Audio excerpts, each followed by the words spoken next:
दोस्तों नमस्कार। दोस्तों मुहावरा तो यह है कि जब रोम जल रहा था तब नीरो बांसुरी बजा रहा था, और भारत का मौजूदा सच इससे कहीं भयानक है, क्योंकि देश की राजनीतिक सत्ता ही देश को बेचने निकल पड़े। और ऐसे वक्त में विरोध का कोई स्वर इस देश में किसी भी स्तर पर इसलिए सुनाई ना दे क्योंकि हर कोई या तो करप्ट है या अपनी परिस्थितियों में उलझा हुआ है। करप्ट इस मायने में क्योंकि छोटे छोटे राजनीतिक दल अगर अपनी नजर भी ऊपर करते हैं तो सरकार की जांच एजेंसी उनके दरवाजे पर जाकर सिर्फ दस्तक दे देती है और वह अपने दड़बों में दुबक जाते हैं। और कांग्रेस अपने ही चक्रव्यूह को खुद ही रचती है, उसी को सुलझाने की कोशिश करती है और वक्त जाहिर उसी में करती चली जाती है। विरोध के स्वर वहां से भी सुनाई नहीं देते हैं। बीते 5 दिनों का सच यह है कि राजस्थान की उलझन में कांग्रेस कभी सचिन पायलट को निकालना चाहती है, कभी मनाना चाहती है। राजस्थान के मुख्यमंत्री अपनी ही फिल्मी पटकथा लिखकर खुद को नायक करार देते हैं और नायक की उपलब्धियों को बताने से नहीं चूकते, और बाकी सभी को एक लाइन से कतार में खड़े कर खलनायक करार देते हैं। सभी कांग्रेसी हैं। जयपुर से लेकर दिल्ली तक फैसला क्या हो इसको लेकर इतनी उलझने हैं कि उन उलझनों का लाभ सीधे सीधे हर वक्त मौजूदा सत्ता को हमेशा मिलते रहा है, जिसके पास कोई विजन ही नहीं है, कोई पॉलिसी ही नहीं है। और खास तौर से अर्थव्यवस्था जिस समय इतनी डावाडोल है कि सरकारी खजाना खाली है। सरकार की इकोनॉमी अभी तक जिस टैक्स के पैसे से चलती थी उसकी स्थिति यह आ गई है कि डायरेक्ट टैक्स यानी इनकम टैक्स लगभग 30% कम हो गया है, जीएसटी लगभग 41% कम हो गया है। यानी जो टैक्स का पैसा तकरीबन 20 लाख करोड़ सरकार के पास आता था, और बीते 6 बरस से सच यही है। इस सरकार ने ऐसे कोई दूसरे माध्यम क्रिएट ही नहीं किए जहां से सरकार को रेवेन्यू मिल सके। तो बीते 5 दिनों में जब राजस्थान की उलझनों में पूरे देश का मीडिया उलझा हुआ था, कांग्रेस उलझी हुई थी, इसी दौर में इस देश के प्रधानमंत्री लगातार नीति आयोग के साथ बैठक कर रहे थे, फाइनेंस मिनिस्ट्री के अधिकारियों के साथ बैठक कर रहे थे। और इस देश के भीतर में जो दीपम है, जिसका काम है कि इस बात का पता लगाना कि कौन से पीएसयूज को बेचा जा सकता है, कहां पर कितने स्टेक्स बेचे जा सकते हैं, यानी department of investment and public asset management, Deepam का काम यही है। और आपको जानकर हैरत होगी, जिन सेक्टर्स को, स्ट्रेटेजिक सेक्टर्स को, जिनको अब वहां के स्टेक्स बेचने की बात हो रही है, वह सेक्टर्स बैंकिंग के हैं, पेट्रोलियम के हैं, एटॉमिक एनर्जी के हैं, डिफेंस के हैं, स्पेस के हैं, पोर्ट्स के हैं। यानी अभी तक आपने ये जाना समझा था कि इस देश के भीतर में जो अलग अलग जगहों पर बिक्री हुई है प्राइवेट सेक्टर में, उसमें माइंस दिए गए, उसमें रेलवे देने की बात हो गई, उसमें पोर्ट्स दे दिए गए, उसमें एयरपोर्ट्स दे दिए गए, उसमें सड़क बनाने का जिम्मा दिया गया, रेलवे ट्रैक बनाने का जिम्मा दिया गया, उसमें संचार व्यवस्था दी गई। लेकिन ये एक अपने तरीके की है कि हर सेक्टर में इसलिए बेचने की स्थितियों को डेवलप कीजिए जिससे कि पैसा आ सके, क्योंकि सरकार ने तो कुछ क्रिएट किया नहीं है। और बीते 6 बरस का सच यह है कि सिर्फ इस देश की कमाई जो अलग से हुई है वो डिसइन्वेस्टमेंट के नाम पर हुई है, और बरस दर बरस डिसइन्वेस्टमेंट बीते 2014 के बाद से लगातार बढ़ते गया है। यानी 2014-15 में 24,345 करोड़ का डिसइन्वेस्टमेंट था, जो बढ़कर 2017-18 में 1 लाख करोड़ को पार कर गया। इस बार के बजट में लगभग 2 लाख करोड़ से ज्यादा का डिसइन्वेस्टमेंट का बजट रखा गया है, क्योंकि पिछले साल बिक्री नहीं हुई, अर्थव्यवस्था डामाडोल थी, किसी प्राइवेट सेक्टर के पास पैसा नहीं था। और ऐसे वक्त में इस देश की इकोनॉमी को लेकर कोई विजन नहीं, और देश की ही संपत्ति को बेचकर सरकार के पास किसी तरीके से पैसा आ जाए जिससे वो सरकार चला सके, कर्मचारियों को पैसा दे सके, पेंशन धारकों को पैसा दिया जा सके, सरकार में उसी पैसे से अपनी रईसी को कंटिन्यू कर सके। देश की स्थिति ये आ गई है। क्योंकि जरा सिलसिलेवार तरीके समझिए, पिछले 5 दिनों के दौर में जो टैक्स रेवेन्यू के अलावे जो अलग रेवेन्यू कहां से आ सकता है, इसको लेकर नीति आयोग के अधिकारियों के साथ सरकार की बैठक होती है, सत्ता की बैठक होती है, फाइनेंस मिनिस्ट्री के साथ होती है, और उसमें कई बातें निकल कर आती हैं, जैसे मिश्रा धातु निगम है जिसको मिधानी कहते हैं, या जो garden reach shipbuilders and engineering limited है, इसके अलावे जो एग्रीकल्चर का जो पूरा सेक्टर है या केमिकल का सेक्टर है, वहां पर भी या उसके जुड़ी हुई अन्य कंपनियों से भी पैसे की उगाही कैसे हो और सरकार के पास पैसा आ जाए, सिर्फ यही काम हो रहा है। और ये पूरी सरकार उस नौकरशाही पर आकर टिक गई है, जिस नौकरशाही को अभी तक उसने अपनी उंगलियों पर नचाया, और उसने तमाम अपने लोगों की भर्ती कर दी। यानी जो लायक नौकरशाह थे, चाहे वह इस देश के इकोनॉमिक एडवाइजर ही क्यों ना रहे हों, दो इकोनॉमिक एडवाइजर को बाहर का रास्ता दिखा दिया गया। रिजर्व बैंक में जिसने विरोध किया, उर्जित पटेल ने विरोध किया, रघुराम राजन ने किया, बाहर का रास्ता दिखा दिया गया। और अपने ही लोगों से अब यह बात कही जा रही है कि अब बेचना है, पैसा चाहिए, और दूसरी तरफ तो कोई आवाज उठेगी नहीं। विपक्ष अपनी वजहों से उलझा हुआ है, उसके सामने इस दृष्टि का सामना आ नहीं रहा है कि देश अगर बिकते चला जाएगा तो आने वाले वक्त में भारत कर्ज में दबा हुआ होगा, और कर्ज में दबने की स्थिति भारत की लगातार बड़ी तेजी से बढ़ रही है। और इस देश में कंगाली की स्थिति यह आ जाएगी कि अभी तक तो हम लोग सिर्फ ये जानते हैं कि सरकार ने कोई इंफ्रास्ट्रक्चर इस हद तक खड़ा नहीं किया कि मौजूदा वक्त में जब छात्रों की परीक्षा का सवाल आया तो पहले राउंड में सरकार ने कहा कि स्कूलों को तो हमने क्वारंटाइन सेंटर बना दिया है। दूसरी स्थिति आई कि ऑनलाइन लिया जाए, तब पता चला कि ऑनलाइन नहीं ले सकते हैं क्योंकि हमारे पास ऑनलाइन के लिए भी इंफ्रास्ट्रक्चर नहीं है।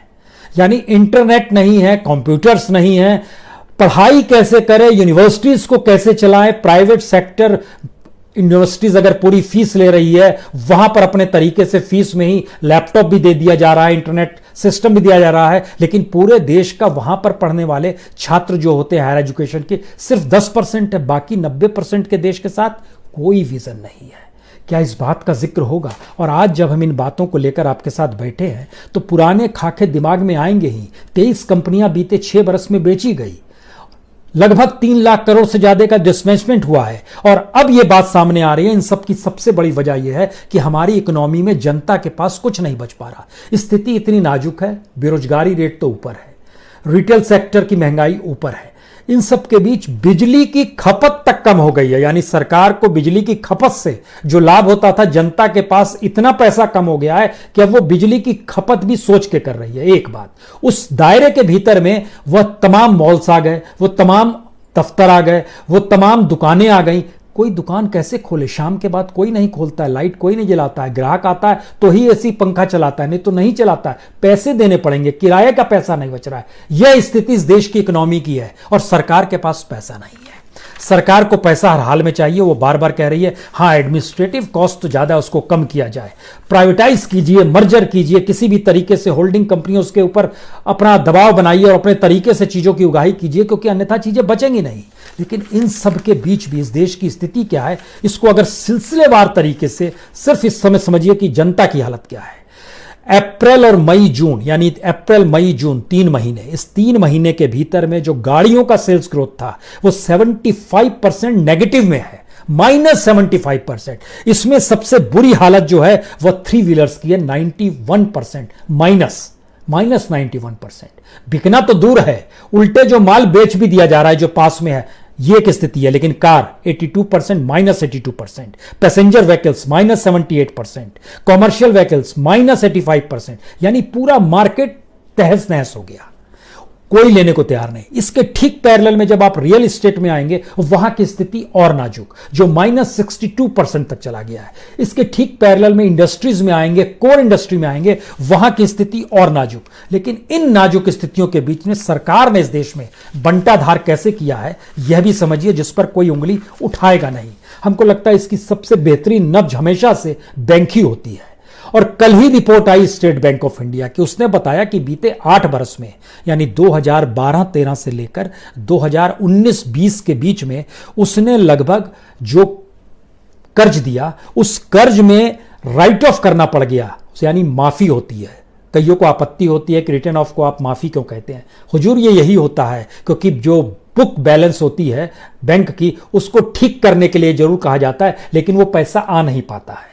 और ये विलफुल डिफॉल्टर्स जो होते हैं उनसे पैसा लिया भी नहीं जाता है। और उनके माल को बेचने के लिए जो एनसीएलटी बचा है वहां का मामला देखिएगा तो लगभग वहां पर 2 लाख करोड़ से ज्यादा की संपत्ति से उलझा हुआ मामला अभी भी पड़ा हुआ है। और अब तो उसकी भी मियाद बढ़ा दी गई है 6 महीने कि वहां भी कोई काम नहीं होगा।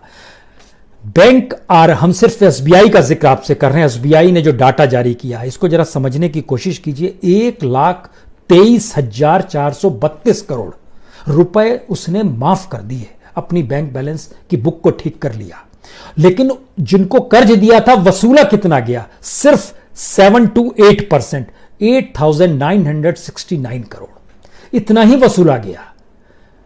यानी 1 लाख करोड़ से ज्यादा माफ दे देते हैं और 800 करोड़ से 8,000 करोड़ से ज्यादा वसूल नहीं पाते हैं। और अगर इस पीरियड को देखना शुरू कीजिएगा, किस तेजी के साथ ऐसा होता है कि कुछ गलती हो गई तो अगले साल सुधरेगी। यहां खेल उल्टा है। यहां है कि इस साल गड़बड़ी, अगले साल और गड़बड़ी, उसके बाद और गड़बड़ी। यानी अगर मनमोहन सिंह की सरकार को भी जोड़ेंगे तो 2012-13 में 1,345 करोड़ रुपए माफ किए गए, 13-14 में 3,248 करोड़ रुपए माफ किए गए। उसके बाद देखिए नरेंद्र मोदी आ गए। नरेंद्र मोदी ने आते ही 5,630 करोड़ रुपए माफ किए।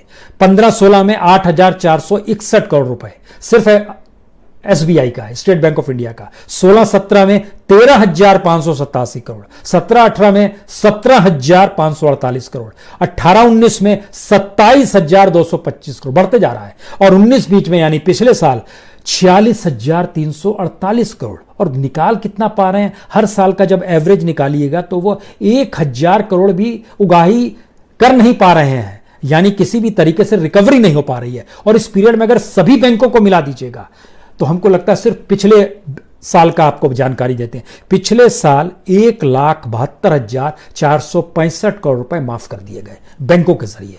उसमें एसबीआई का था लगभग 48,000 करोड़।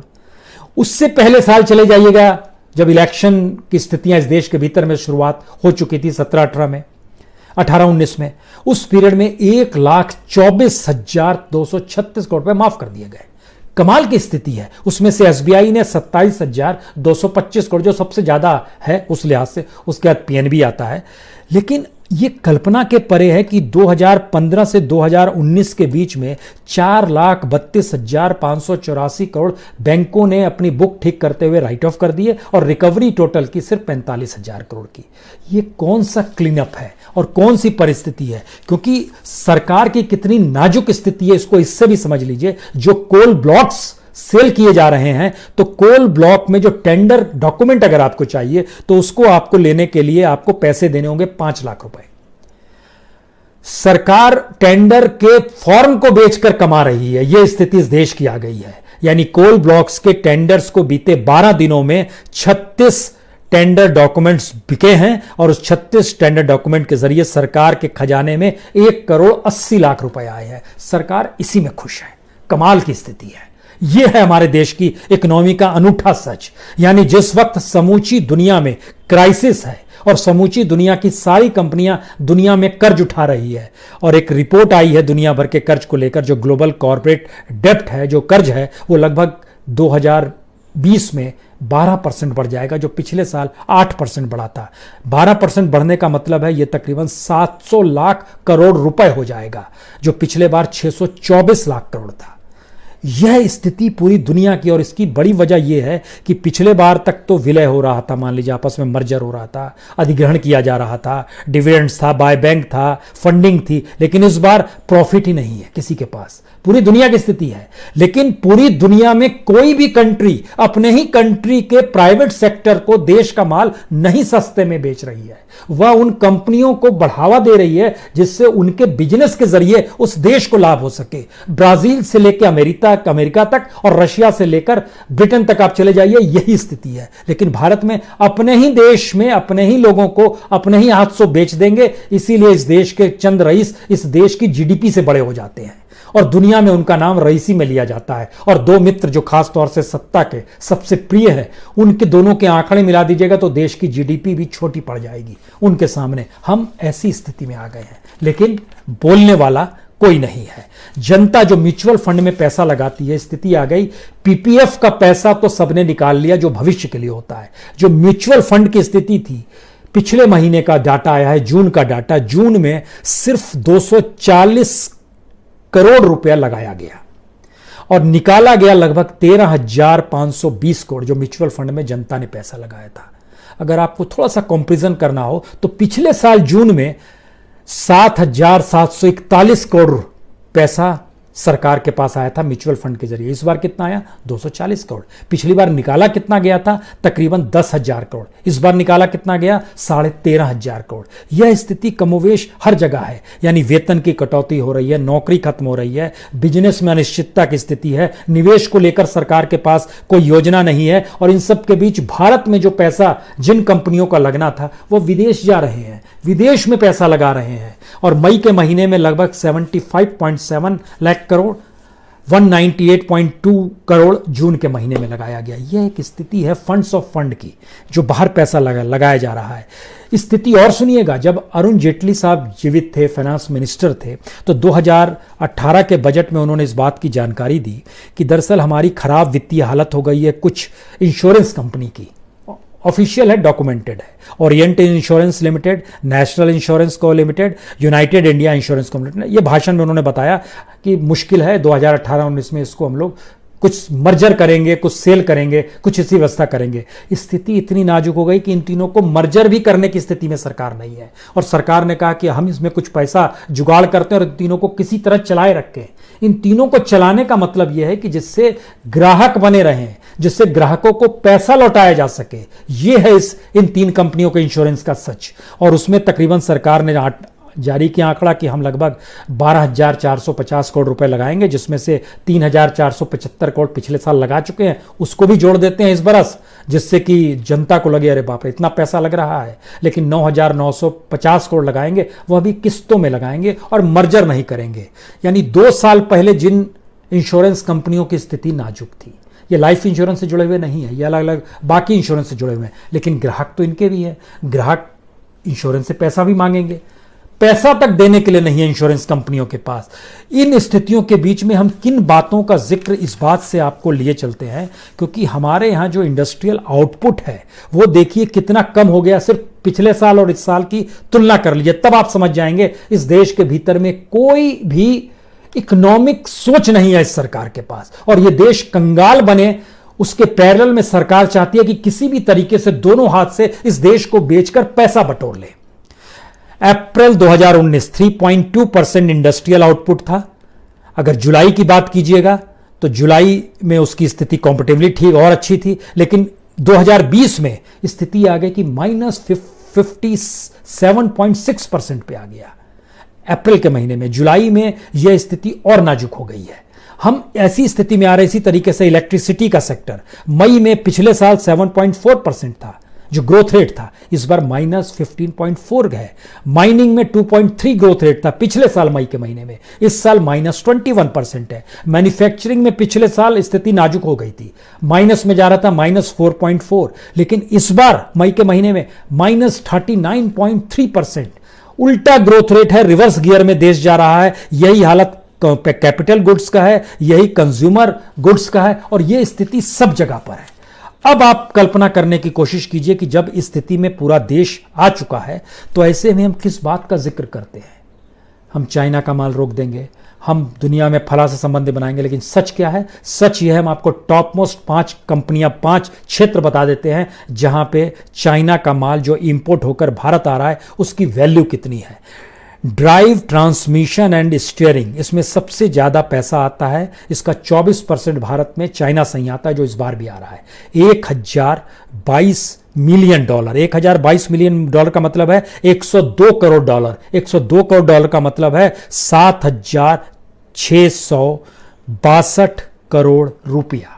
इतना पैसा सिर्फ एक में। दूसरा सेक्टर है इलेक्ट्रिकल्स एंड इलेक्ट्रॉनिक्स, $789 मिलियन, यानी 78.9 करोड़ डॉलर, यानी 5,927 करोड़ रुपया। और इसी तरीके से इंटीरियर का काम हो, कूलिंग सिस्टम का काम हो, सस्पेंशन का काम हो, जो 5 बड़े सेक्टर हैं, इन 5 सेक्टर में ही सिर्फ और सिर्फ जो पैसा चाइना को देना पड़ेगा वो स्थिति है लगभग 24,506 करोड़ की। सवाल यह है कि अगर इस देश के भीतर में अर्थव्यवस्था इतनी डामाडोल है, सरकार के हाथ पांव फूले हुए हैं, विपक्ष अपनी चीजों में उलझा हुआ है और यह बात हर कोई समझ रहा है कि इस देश को बेचने की तैयारी जबरदस्त तरीके से की जा रही है। तो ऐसे में एक आखिरी सवाल, इस देश के इंस्टीट्यूशंस को अपना तौर पे निर्णय लेना चाहिए, चाहे वो सुप्रीम कोर्ट हो, चाहे वो इलेक्शन कमीशन हो, चाहे कोई भी इंस्टीट्यूशन हो। लेकिन आप सोचिए, दुनिया का सबसे बड़ा लोकतांत्रिक देश है भारत और दुनिया का सबसे पुराना लोकतांत्रिक देश है अमेरिका। क्या भारत में यह कल्पना की जा सकती है कि सुप्रीम कोर्ट कहे कि प्राइम मिनिस्टर क्यों नहीं बताएंगे पीएम केयर्स में कितना पैसा आया है, क्यों नहीं बताएंगे कहां खर्च कर रहे हैं, क्यों नहीं बताएंगे किन किन लोगों ने दिया है?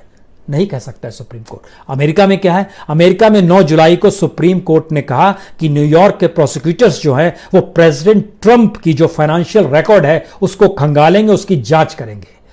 प्रेसिडेंट ने कहा कि यह विच हंट किया जा रहा है, यह पॉलिटिकल प्रोसिक्यूशन है। सुप्रीम कोर्ट ने इस पर जवाब दिया, कानून सबके लिए बराबर है।